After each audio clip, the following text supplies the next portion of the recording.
Hi, this is Mardy once again and welcome to my channel.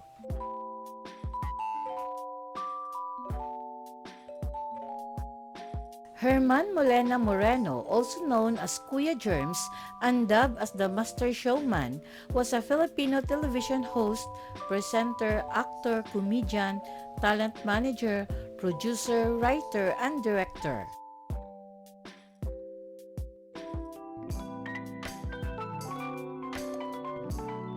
If you are new to my YouTube channel, please don't forget to like, comment, and subscribe.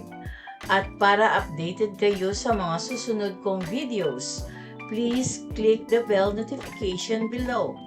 At sana po, don't skip the ads and please watch until the end of my video.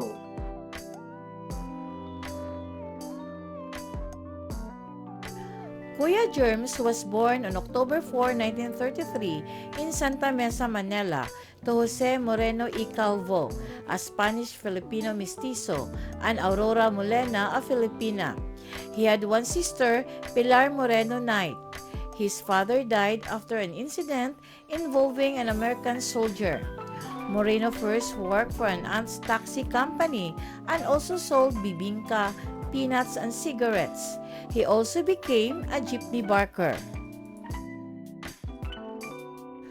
Moreno became involved in the entertainment industry working as a janitor and telonero of Clover Theater in 1957. Ang kanyang unang break ay isang papel bilang Jesucristo para sa Manila Grand Opera House. Nang maglaon ay nagpatuloy siya sa isang karera bilang isang komedyante sa yugto ng vaudeville at sa post-war screen. Noong 1963, Moreno took his comedy act to Sampaguita Pictures, ang tahanan ng mga pinakamalaking bituin noong panahong yon tulad ni Dolphy, Panchito, Gloria Romero at Susan Roses.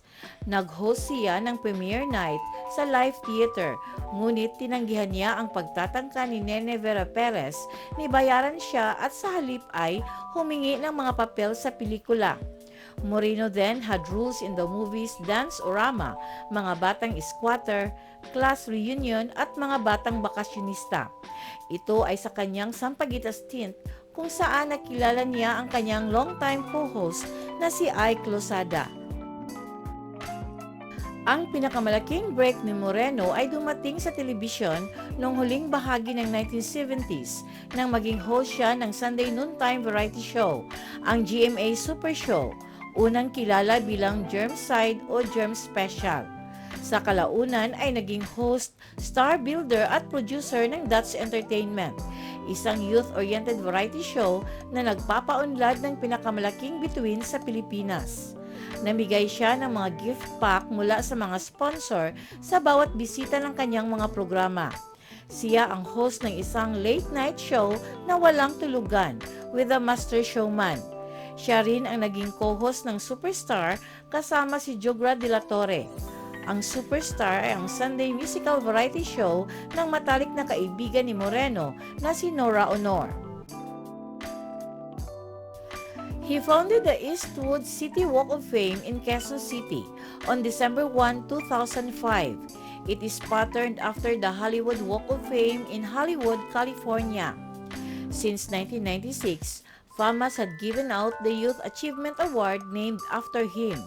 The Herman Moreno Youth Achievement Award is given to a batch of young stars that have exemplary performances in the motion picture industry. The Philippine Movie Press Club also named after Moreno the Herman Moreno Power Tandem Award, awarded to popular love teams on television. He was also the former president of Katipunan ng mga Artistang Pilipino sa pelikula at telebisyon. Sa kanyang mga huling buwan, si Moreno ay naging creative consultant ng Sunday Pinasaya. Siya ay may isang espesyal na upuan sa harap ng entablado kung saan siya ay nakaupo kasama ang studio audience upang tingnan ang programa. Ipinagdiwang niya ang kanyang huling kaarawan noong October 4, 2015. Despite being in wheelchair, dumalo siya sa 2016 New Year Countdown Special ng GMA Network sa SM Mall of Asia na minarkahan ang kanyang huling pagpapakita sa publiko at huling narinig sa Walang Siesta noong January 6, 2016. Moreno had an adopted son named Federico Moreno. His grandson Luis Moreno is an archer. His nephew John Knight is also a TV host on Walang Tulugan with a master showman. On January 8, 2016, Kuya Germs died at the age of 82. Thank you very much for watching. And according to Dalai Lama, happiness is not something ready-made. It comes from your own actions.